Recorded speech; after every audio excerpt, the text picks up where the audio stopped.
Mo kí ọ káàbọ̀ padà sí ọ̀rọ̀ nípa ìṣẹ̀lẹ̀ ní Scale ní oṣù yìí.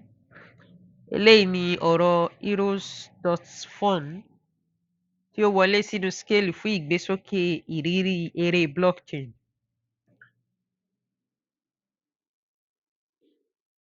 Láti àkókò tí ènìyàn ti bẹ̀rẹ̀ àwọn eré, nígbà gbogbo a ti máa ń wo àwọn ọ̀nà tuntun láti gbádùn àwọn eré yìí.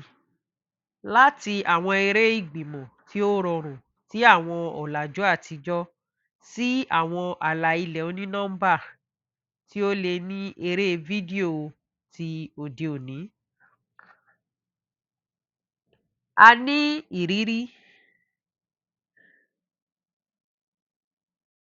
A ní ìrírí tuntun níbi ìdàgbàsókè eré níbi tí eré ayé àtijọ́ ti ń papọ̀ mọ́ tẹkinọ́lọ́jì blockchain. Nínú ìyípadà yìí, Heroes.fun wá bẹ̀rẹ̀ sí ní kọ́ eré wọn sí orí nẹ́tíwọ̀kì Scale, nẹ́tíwọ̀kì tí ó yára jùlọ. Wọ́n ṣe ìgbésókè ìrírí eré blockchain wọn pẹ̀lú pípapọ̀ pẹ̀lú tẹkinọ́lọ́jì blockchain. Pẹ̀lú tẹkinọ́lọ́jì Web3 nípa wíwá sí orí Scale.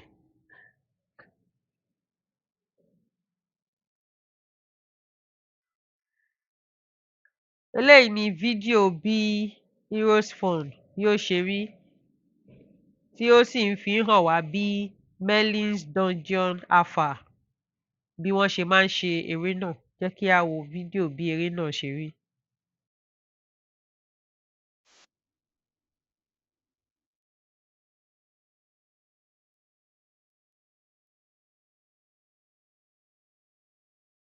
Bí a ṣe ń wò ó dàbí eré tí ènìyàn ó gbádùn púpọ̀.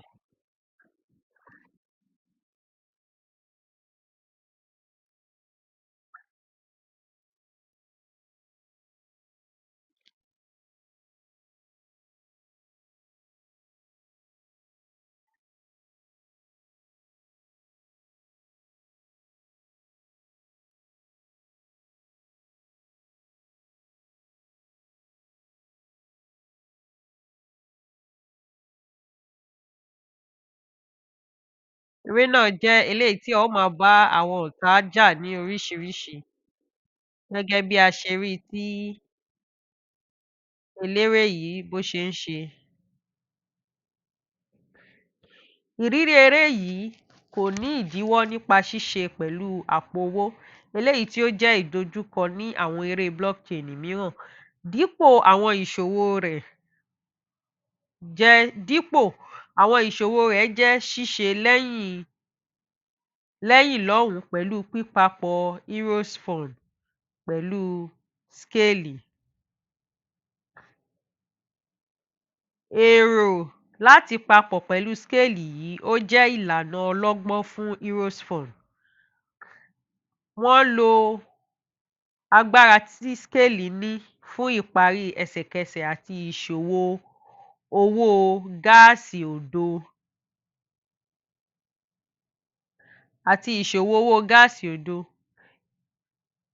Heroes.fun gbèrò láti pèsè ìrírí eré tí ó dára tí kò sì ní ìfàsẹ́yìn nípa ìdádúró àti àwọn ìdílọ́wọ́ tí ó ní nǹkan ṣe pẹ̀lú àwọn ìbáraẹnisọ̀rọ̀ Web3. Bíbẹ̀rẹ̀ pẹ̀lú àkójọpọ̀ NFT lórí Ethereum, Heroes.fun fúnni ní 3,333 Hero NFT lórí 6,600 lórí ẹgbẹ̀rin àpò owó. Ó sì tún ti ta 6,600 Ethereum níbi ohun títà rẹ̀. Àjọṣepọ̀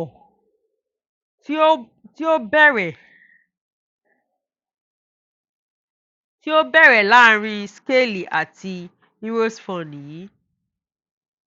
Sin Papanicolaou, ẹni tí ó dá Heroes.fun nílẹ̀, ó ní pé gbígbé SKALE sí inú Merlin's Dungeon ó pèsè eré tó pọ̀ sí àti eré ṣíṣe ọ̀fẹ́ tí ó ń lo Web3 láti fi ṣe ìgbésókè ìrírí wọn ní ọ̀nà tí ó dára. SKALE ń jẹ́ kí wọ́n lè máa gbé àwọn ìṣòwò tí ó ń bẹ nínú eré wọn, wọ́n lè máa jẹ́ kí ó máa lọ gerege kí ó sì má gani lára níbi owó sísan.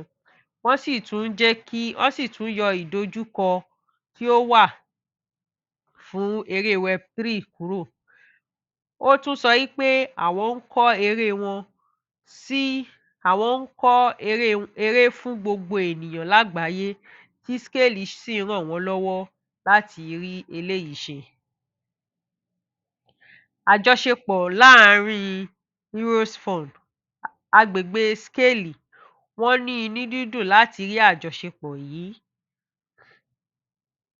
nítorí pé ó lè bá wọn ti ààlà sí ohun tí ó ṣeé ṣe ní ayé àwọn eré.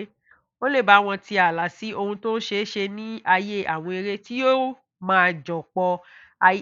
máa jọ̀pọ̀ àwọn ẹ̀yà ohun tí ó wà níbi eré ayé àtijọ́ pẹ̀lú ègé wọn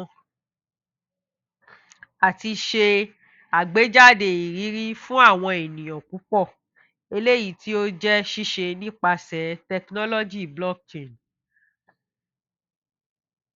Nípa Heroes.fun, tí o bá fẹ́ kà nípa wọn, o lè lọ sí orí ẹ̀rọ ayélujára wọn ní Heroes.fun, alpha.heroes.fun.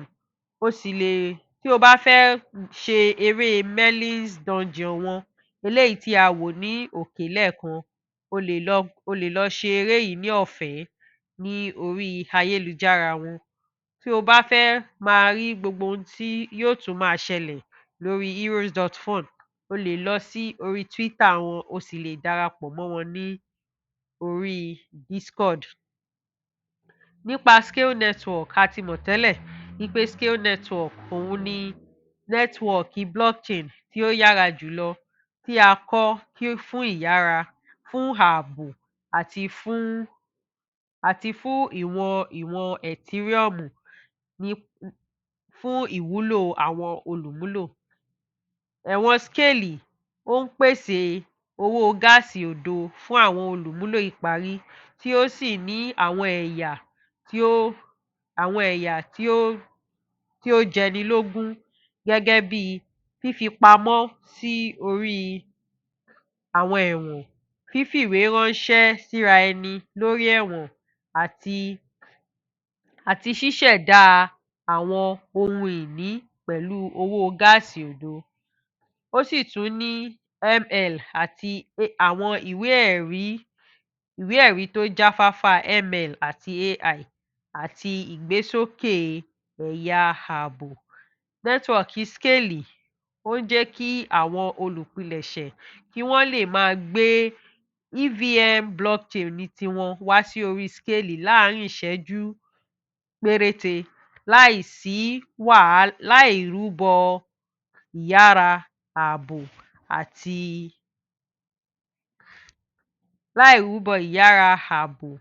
àti òmìnira blockchain. Káàbọ̀ sí Scaleverse.